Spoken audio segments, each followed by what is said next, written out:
So, on this episode of Invest in Your Marriage, we're going to be talking about a weekly working date. I know working and date don't sound like they go together, but they can. And it can be incredibly helpful for most couples. So, if you're like my husband and I, we have 3 children, 2.5 jobs, side hustle, a dog, a home to take care of, and all the things that go along with that. And we love what we do, we love each other, and we love our family. So sometimes we can feel a little overwhelmed with all of the to do lists. We can feel defeated sometimes when there's more things that seem to need our attention and less time to invest in the things that we really love and enjoy. I think it was a fall that had gone by, and I love fall. Fall's my favorite season. I love going to the fair and the pumpkin patches and the pumpkin decorating and pumpkin spice lattes. I know it's so cliche, but I do. I really like it. And we had all these ideas in our mind of the things that we wanted to do over the course of the fall. And lo and behold, Thanksgiving got here, and it was time to put up the Christmas tree. And we hadn't done any of the things that we had wanted to do, any of the fun things, any of the like joy-filled, just family activities that we wanted to do. We've gotten a lot of stuff done. We've gotten a lot of work done, but we hadn't had some of the fun that we wanted. And we both felt sad. My husband and I did that. That's what our fall had looked like. So I developed a PDF for our family, and we called it a weekly working date. So my husband and I sit down together now on Sunday nights, and we look at the week ahead of us, because our desire is to live in a way that honors God, that is a blessing for us and our family, and that honors all of the things that He has stewarded with, given us, so that we can take care of them well.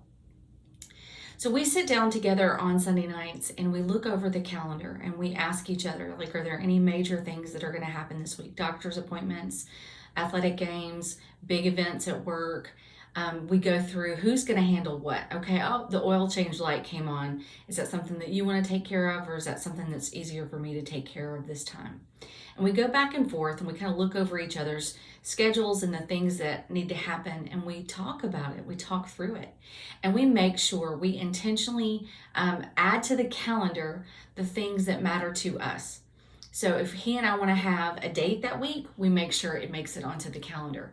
If one of us wants to have some special one-on-one time with our children, we put that on the calendar. If we notice things are really busy and we need to schedule some intimacy, we put that on the calendar. If there's some kind of financial obligation or commitment that we need to wait to take care of until payday, we put that on the calendar. We just use this opportunity to look at our week together, to calendar it well, and to work through it. So ultimately, we are in charge of our life. Our life isn't in charge of us.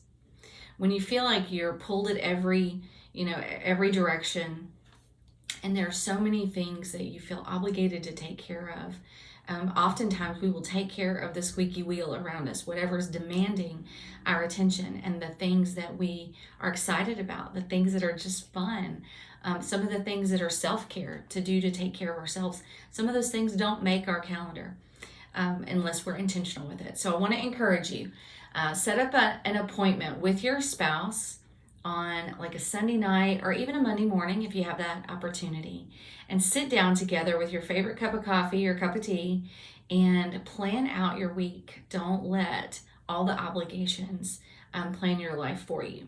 And at that point, you can recognize, I think we have too much going on. We don't have enough margin. We're going to be exhausted. What are we going to say no to on this list?